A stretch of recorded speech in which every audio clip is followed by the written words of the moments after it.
अम्मा बाद फ़अऊज़ु बिल्लाहि मिनश शैतानिर रजीम। बिस्मिल्लाहिर रहमानिर रहीम।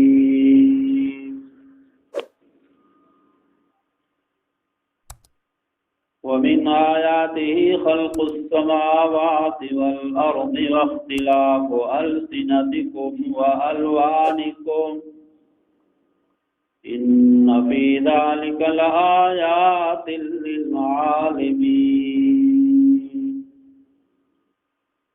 अल्लाहुम्मा सल्लि अला मुहम्मद व अला आलि मुहम्मद कमा सल्लैता अला इब्राहीम व अला आलि इब्राहीम इन्नका हमीदुम मजीद।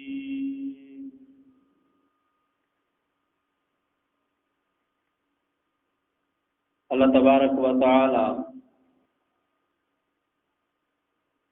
पंहिंजे निशाननि जो ज़िक्र करणु फरमायो। फरमाए व मिन आयातिही खल्क़ुस समावाति वल अर्द। ऐं आसमाननि ऐं ज़मीन जो बणाइण अवां जे ॿोलियुनि रंगनि जो क़िस्मे क़िस्मे हुजणु। वख्तिलाफु अल्सिनतिकुम व अलवानिकुम। आसमान एॾो सारो बग़ैर तुणीअ थंभे जे बीठो आहे। ज़मीन इहा बीठी आहे। जेको रंग आसमान खे इब्तिदा खां वठी आहे उहो उन जो ई रंग हले थो। सिज जी जेका रफ़्तार आहे, जेका रोशनाई आहे, कॾहिं उन में घटिताई न थी आहे। राति जे वक़्तनि में जेको सिलसिलो हलंदो अचे थो, चंड ऐं तारा उहे पंहिंजे वक़्त ते रोशन थियनि था। इहा अल्लाह पाक जी कुदरत आहे। उन जे निशाननि मां वॾियूं निशानियूं आहिनि। इंसान खे अल्लाह पाक जे तौहीद ते यकीन करणु खपे त उहो वहदहू ला शरीक लहू आहे। उन सां कोई भाईवार न आहे, न पैदाश में, न रिज़्क़ में, न ॿी कंहिं मिल्कियत में। समूरियूं जेके बि ॻाल्हियूं आहिनि उन जो मालिक रब आहे। समूरनि खज़ाननि जो मालिक बि अल्लाह आहे। समूरनि जो वारिस बि अल्लाह आहे। वलिल्लाहि ख़ज़ाइनुस समावाति वल अर्द। अल्लाह जे लाइ खज़ाना आहिनि आसमान ऐं ज़मीन जा। वलिल्लाहि मीरासुस समावाति वल अर्द। ऐं अल्लाह ई वारिस आहे ज़मीन ऐं आसमान। जेका शइ उन्हनि में आहे समूरनि जो वारिस ऐं मालिक उहो रब करीम आहे। इन्हनि में कंहिं ॿिए जो तसरुफ़ न हलंदो। रब साईं फरमायो रब्बुक यख़्लुक़ु मा यशाअ व यख़्तार। परवरदिगार तुंहिंजो जेका शइ पसंदि कंदो आहे उही घुरंदो आहे। इहो न कंहिं नबीअ जे वस में आहे, न कंहिं गौस कुतुब जे वस में आहे। बस रब साईं जंहिं शइ जो जीअं इरादो करणु फरमाईंदो आहे उहे करे ॾींदो आहे। फरमाए इन्नमा अमरुहु इज़ा अराद शयअन अन यक़ूल लहू कुन फयकून।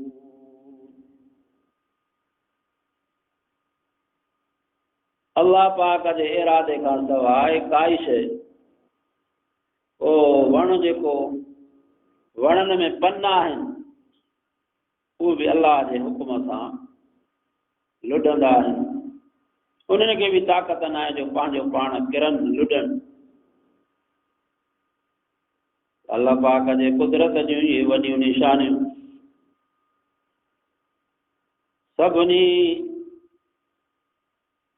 इंसान हिकु माउ पीउ मां बणाया। ॾाॾे आदम ऐं ॾाॾी हवा मां। अल्लाह पाक गॾे आबाद कयो।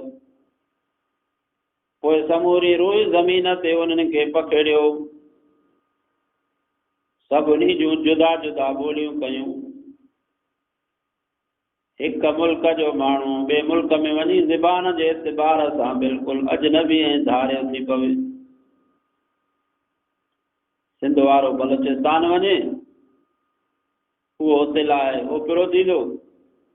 उतां जो माण्हू ॿिए सूबे में वञे, उहो उतां जे लाइ ओपिरो।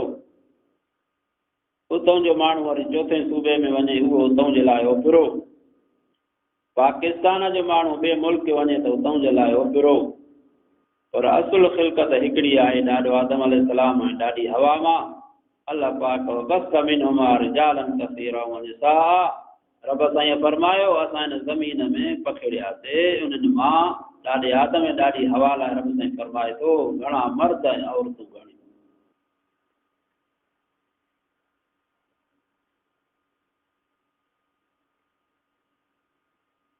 वरी ॾिसो त मुंड दुनिया खां अॼु ताईं केतिरा अणखुट माण्हू पैदा थिया, पर के बि ॿ माण्हू अहिड़ा न मिलंदा जिन जो आवाज़ ऐं रंग रूप में का निखेड़ वारी शइ न हुजे। हिक ॿिए मां जी औलाद आहे, हर कंहिंजो मुहांडो पंहिंजो, ॻाल्हाइण पंहिंजो, घुमण पंहिंजो। ये रब साईं जी कुदरत आहे।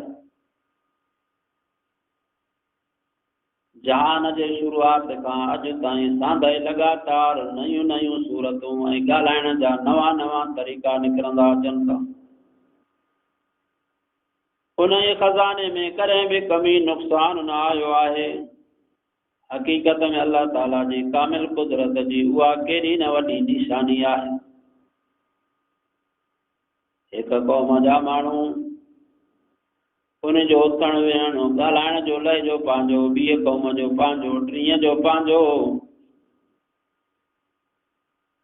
अल्लाह तबारक व तआला इन में पंहिंजी निशानी रखणु फरमायो।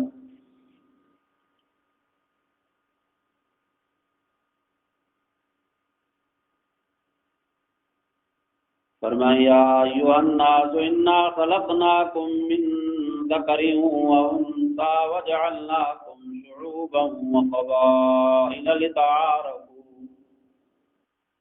ए इंसानो, ए माण्हू, बेशक असां तव्हांखे पैदा कयो आहे हिकिड़े माण्हूअ मां, मर्द ऐं औरत मां। वजअलनाकुम, ऐं कयासीं तव्हां में शुऊबा क़बीला, लितआरफू, तां त तव्हां हिक ॿिए खे सुञाणियो।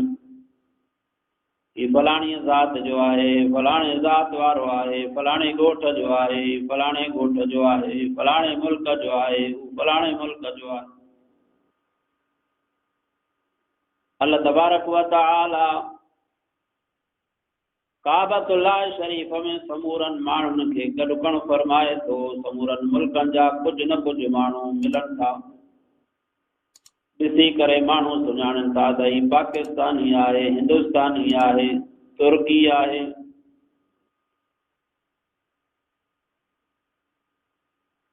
बाक़ी अल्लाह पाक वटि जेका इज़त आहे, मान आहे, मर्तबो आहे, क़ुरान पाक में रब साईं अॻे बयान करणु फरमायो, इन्न अक्रमकुम इंदल्लाहि अतक़ाकुम। बेशक तव्हां में इज़त रब वटि उनजी आहे जेको परहेज़गार थींदो, अल्लाह जो ख़ौफ़ दिलि जे अंदरि रखंदो। जॾहिं रब जो ख़ौफ़ ईंदो त 5 वक़्त निमाज़ पढ़ंदो, क़ुरान पाक जी तिलावत कंदो, पाड़े ओड़े सां सही हलंदो, वॾनि जो अदब कंदो, नंढनि ते रहम कंदो, अल्लाह जा हक़ बि पूरा कंदो, बाननि जा हक़ बि पूरा कंदो, पाड़े वारनि जा बि हक़ पूरा कंदो। पर अल्लाह जो ख़ौफ़ न हूंदो त पोइ इंसान ई, ॾिसण में त इंसान आहे, जानवरनि खां बि वधी वञे। असुल अल्लाह तबारक व तआला जो ख़ौफ़ आहे दिलि जे अंदरि। अल्लाह पाक वटि बि इज़त उन्हनि इंसाननि जी आहे, उन्हनि मर्दनि औरतुनि जी आहे जिन जे दिलि में अल्लाह जो ख़ौफ़ आहे। बेशक अल्लाह तबारक व तआला ॼाणींदड़ आहे ऐं ख़बर रखंदड़ आहे। जेके भी इंसान जेके कम कनि था अल्लाह उन्हनि खे ॼाणींदड़ भी आहे, ख़बर रखंदड़ भी आहे। इन्न फी ज़ालिका लआयातिन लिल आलिमीन, बेशक उन में ॼाणींदड़नि लाइ निशानियूं आहिनि। पोइ जेके अकुल वारा माण्हू ॼाणण वारा माण्हू सोचे सम्झी करे अल्लाह जे तौहीद जो इक़रार कंदा त इहे समूरियूं शयूं उन रब करीम पैदा करणु फरमायूं। असांखे भी उन रब करीम पैदा करणु फरमायो, तंहिंजे करे सिर्फ़ु उन जी बंदगी इय्याका नअबुदु व इय्याका नस्तईन, ख़ासि तुंहिंजी इबादत कयूं था, ख़ासि तोखां ई मदद घुरूं था, ॿिए कंहिं खां न।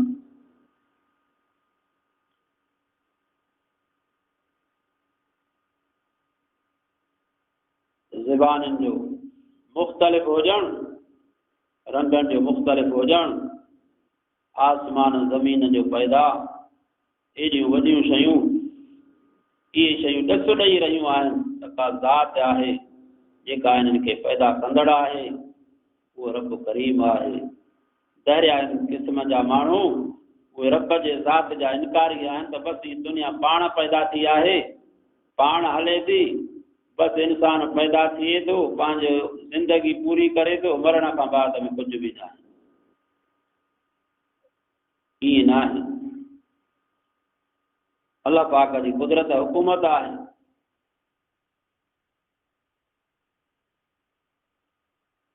ज़िंदगी अमानत तौर ते ॾिनई, तव्हां मां केरु आहे जेको तव्हां मां भला कम करे थो। वरी मरण खां बाद में क़बर वारी ज़िंदगी आहे, क़बर खां बाद में क़यामत जो ॾींहुं आहे, उहो फ़ैसिले जो ॾींहुं आहे। फ़ैसिले खां बाद में हिकिड़ा सॼे पासे वेंदा, ॿिया खॿे पासे वेंदा, सॼे पासे वारा जन्नत ॾे वेंदा, खॿे पासे वारा जहन्नम जी तरफ़ वेंदा। दुआ आहे अल्लाह तबारक व तआला तव्हां असां समूरनि मुस्लमाननि खे ईमान सां गॾु अमल साले करण जी तौफ़ीक़ अता फरमाए, ईमान एहसान ते रहाए, हिन दुनिया मां ईमान एहसान कामिल सां मौत करणु फरमाए, क़बरूं में अल्लाह पाक रहम करणु फरमाए, क़बरूं कुशादू करणु फरमाए, ऐं क़यामत जे ॾींहुं पंहिंजे अर्श जी शाम नसीब करणु फरमाए, हुज़ूर पाक सल्लल्लाहु अलैहि वसल्लम जी शफ़ाअत नसीब करणु फरमाए। इहा शफ़ाअत रसूलुल्लाह सल्लल्लाहु अलैहि वसल्लम जिन जी तॾहिं नसीब थींदी जॾहिं सुन्नतुनि जी पाबंदी कबी, निमाज़ जी पाबंदी कबी, निमाज़ जे करे जेको वुज़ू कबो, क़यामत जे ॾींहुं रसूलुल्लाह सल्लल्लाहु अलैहि वसल्लम जन पंहिंजे उम्मत जे मर्दनि औरतुनि खे सुञाणींदा त ही मुंहिंजा उम्मती आहिनि। इहा ख़ुसूसियत अल्लाह तबारक व तआला हिन उम्मत में रखणु फरमाई। निमाज़ पढ़ण जे करे जेको वुज़ू कंदा, 5 उज़वा धोईंदासीं, अल्लाह पाक उन्हनि खे रोशन कंदो क़यामत जे ॾींहुं। मदीने जो मीर हज़रत मुहम्मद रसूलुल्लाह सल्लल्लाहु अलैहि वसल्लम सुञाणे करे हौज़ कौसर खां पाणी पीआरींदा। उन पाणी पीआरण खां बाद में वरी 50,000 साल जेको क़यामत जो ॾींहुं आहे, वरी मुस्लमाननि उन्हनि खे उञ न लॻंदी। अल्लाह पाक तव्हां असांजे हाल ते रहम करे।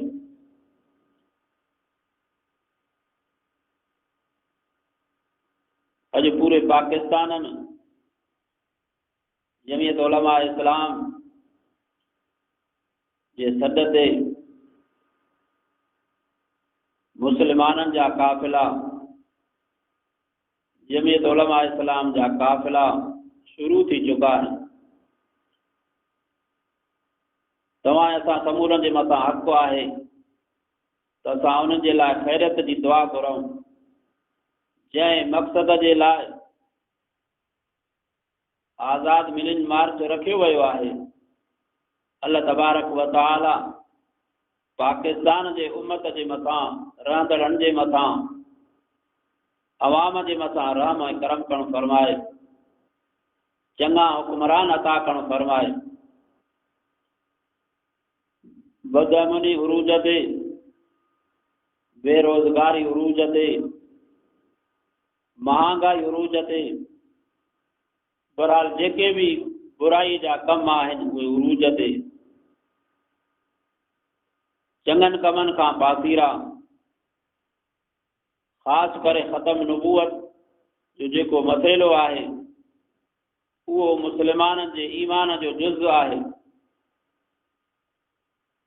कादियाननि खे सहूलतूं पाकिस्तान में ॾिनियूं वञनि थियूं। इन्हनि समूरनि ॻाल्हियुनि जे ख़िलाफ़ जमियत उलमा इस्लाम इहो हदफ़ खयों आहे त इहे समूरियूं ॻाल्हियूं ख़तमु कयूं वञनि। ही पाकिस्तान मुल्क ला इलाहा इल्लल्लाह मुहम्मद रसूलुल्लाह सल्लल्लाहु अलैहि वसल्लम जे नाले ते आज़ादु थियो आहे। जेको 73 वारो कानून आहे उन में समूरिया तहफ़ुज़ात आहिनि। उहो जेको कानून तयारु कयो वियो क़ुरान ऐं हदीस जे रूह सां, उलमा किराम जे महिनत सां, उहो पाकिस्तान जो आइन ठाहियो वियो आहे।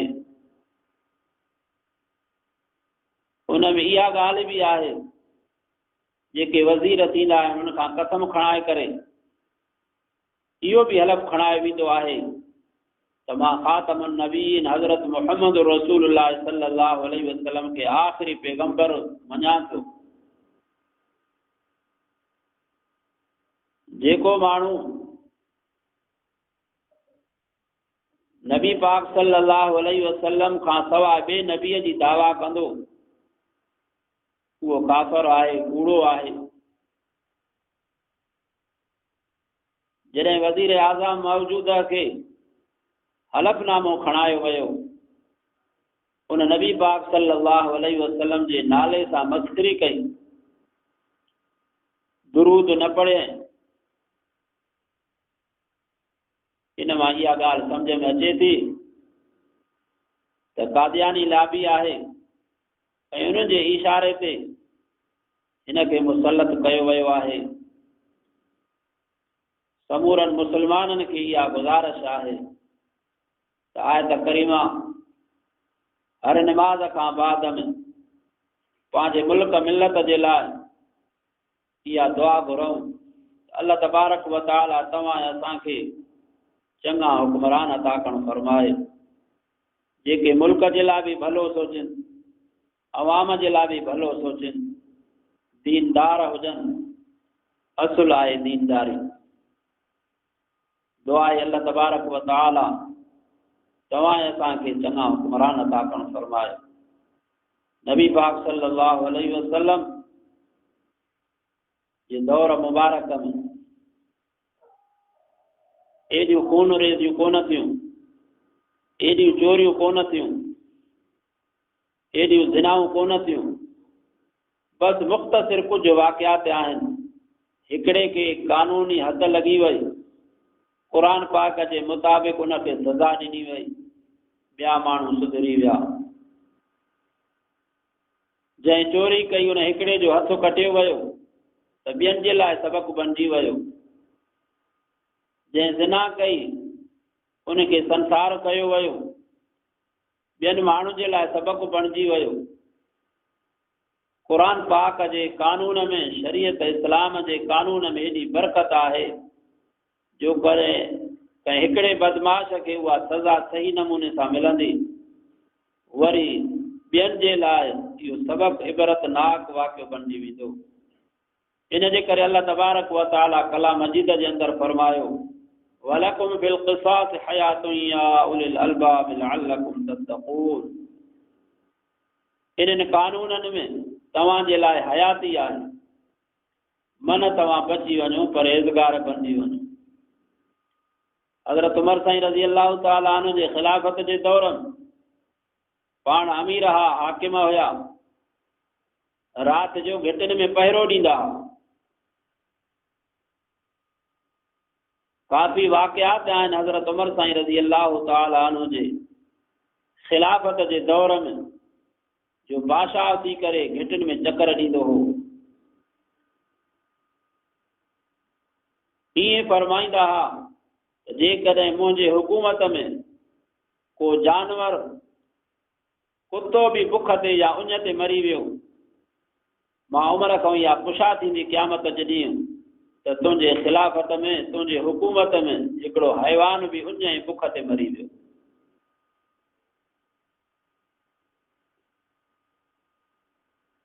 हज़रत उमर फारूक रज़ी अल्लाह ताला अन्हु दौरो करे रहा, गश्त करे रहा। हिकिड़े घर मां आवाज़ अचे थो, औरत पंहिंजे धीअ खे चवे पई त खीर में पाणी मिलाए। न्याणीअ जवाब ॾिनो, ए अम्मा, उमर जी हुकूमत आहे, इंसाफ़ वारो बादशाह आहे। मां हुनखे चयो, ए न्याणी उहो ॾिसे त नथो। न्याणीअ जवाब में चयो, ए अम्मा, जेकॾहिं उमर नथो ॾिसे, उमर जो अलाह त ॾिसे थो। एॾी इस्लामी हुकूमत में बरकत आहे। हज़रत उमर साईं रज़ी अल्लाह ताला अन्हु अल्फाज़ ॿुधी करे अल्लाह जो शुक्र अदा कयो। हज़रत उमर फारूक रज़ी अल्लाह ताला अन्हु हिकिड़े दफ़े गश्त करे रहिया हुआ। घर मां कुझु आवाज़ अचे पियो। पुछा कयूं त छा सबबु आहे? उन घर मां ॿुधायो वियो त औरत खे यम जा सूर आहिनि। अहिड़ो सबबु न आहे, अहिड़ी जाइ न आहे, का औरत न आहे। हज़रत उमर साईं रज़ी अल्लाह ताला अन्हु पंहिंजे घर में अची करे पंहिंजे घरवारीअ खे हुकुम करे थो, उथ तयारु थी, कुझु खाइण जूं शयूं खणनि था। अचे उन घर में पहुचनि था। अलाह जी कुदरत सां उन औरत खे पुटु ॼाओ। हज़रत उमर साईं रज़ी अल्लाह ताला अन्हु जे घर वारी आवाज़ ॾिनो, ए अमीरुल मोमिनीन, तव्हांखे मुबारक हुजे, तव्हांजे भाउ खे पुटु ॼाओ आहे। उन घर वारे खां शिरक निकिरी वियो त अमीरुल मोमिनीन असां वटि इन ख़िदमत जे लाइ आयो आहे। हज़रत उमर साईं रज़ी अल्लाह ताला अन्हु फरमायो त मुंहिंजे मथां इहो हक़ आहे जो मां हर ग़रीब मोहताज जी ख़िदमत कयां।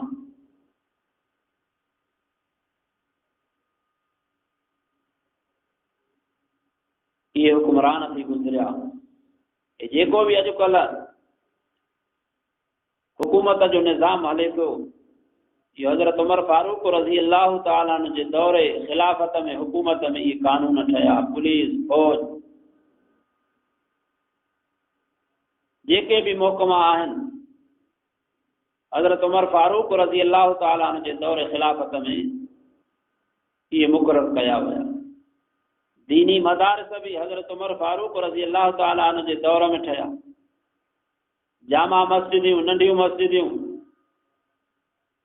ग़ालिबन 400-500 मस्जिदियूं, उन्हनि में के जामा मस्जिदियूं, के आम वक़्त जे लाइ मस्जिदियूं हज़रत उमर फारूक रज़ी अल्लाह ताला अन्हु पंहिंजे दौर ख़िलाफ़त में ठारायूं। मस्जिदनि में उस्ताद मुक़ररु करणु फरमाया।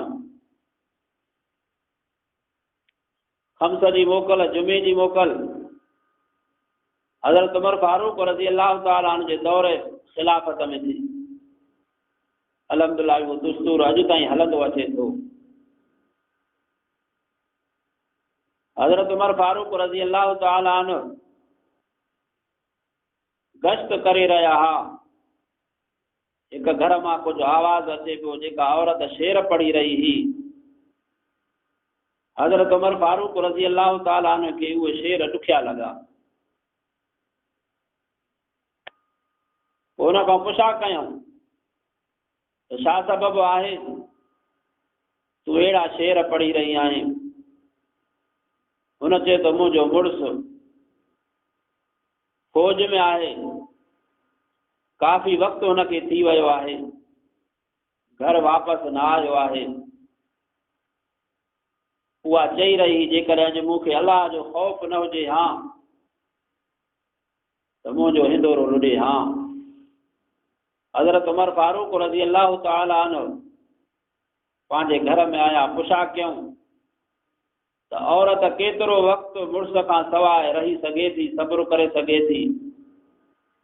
ॿुधायो वियो क़ुर पाक जी आयत पढ़ी करे त अल्लाह तबारक व तआला फरमायो आहे, जंहिं औरत जो मुड़ुसु मरी वञे उहा उन जे इद्दत में 4 महीना 10 ॾींहं वेहंदी। तंहिंजे करे अल्लाह पाक हकीम आहे, उहो रब साईं ॼाणे थो। तंहिंजे करे औरत 4 महीना 10 ॾींहं सब्र करे सघे थी। उन ॾींहं खां बाद में हज़रत उमर फारूक रज़ी अल्लाह ताला अन्हु ऐलान करण फरमायो, कोई फौजी वध में वध 4 महीना 10 ॾींहं रहे, इन खां अॻु पंहिंजे घर वञे।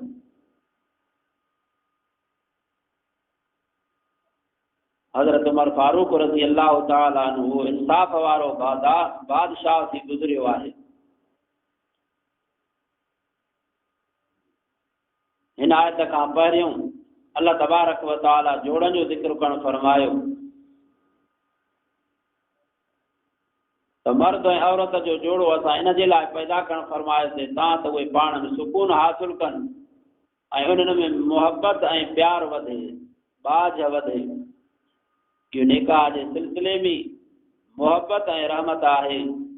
तंहिंजे करे मुस्लमान खे अल्लाह जो इहो हुकुम आहे, वअनकिहुल अयामा मिनकुम वस्सालिहीन मिन इबादिकुम व इमाइकुम, निकाह करायो तव्हां जेके तव्हां मां सालिह हुजनि, यतीम हुजनि, गरीब हुजनि, समूरनि खे तव्हां निकाह करायो। क़रीब आहे जो अल्लाह तबारक व तआला उनखे शाहूकार करण फरमाए पंहिंजे महिरबानी सां।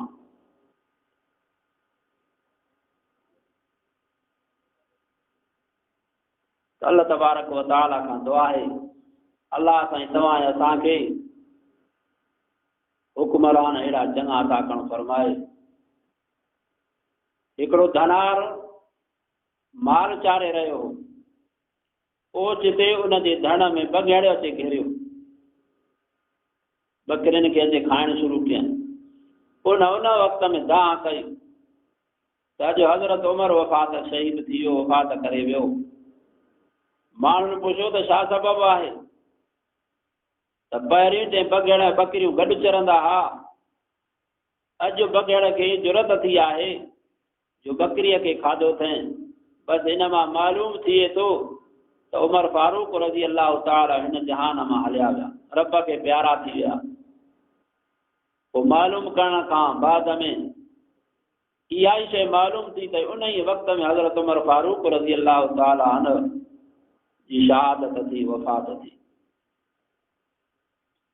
त ईमान ऐं अमल सालिह जे करे, अल्लाह जे ख़ौफ़ रखण जे करे अल्लाह तबारक व तआला उन मोमिन मुस्लमान जो रोब हर हिक जे मथां विहारण फरमाईंदो आहे। पोइ जानवर हुजनि, माण्हू हुजनि, पंहिंजा हुजनि, परावा हुजनि।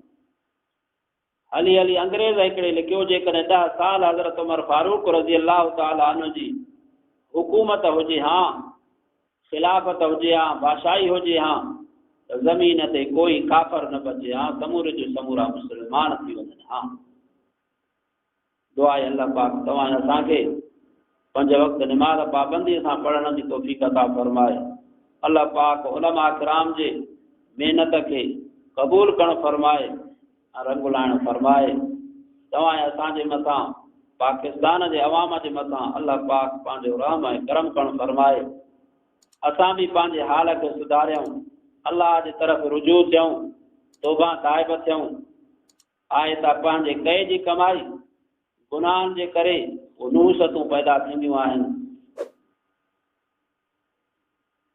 बसि दुआ आहे अल्लाह पाक तव्हां असां समूरनि मुस्लमाननि खे रब साईं पंहिंजे दर ते झुकण जी तौफ़ीक़ अता फरमाए ऐं पंहिंजे कयल गुनाहनि जे मथां पेशेमान थी करे सची तौबा करण जी रब साईं तौफ़ीक़ अता फरमाए।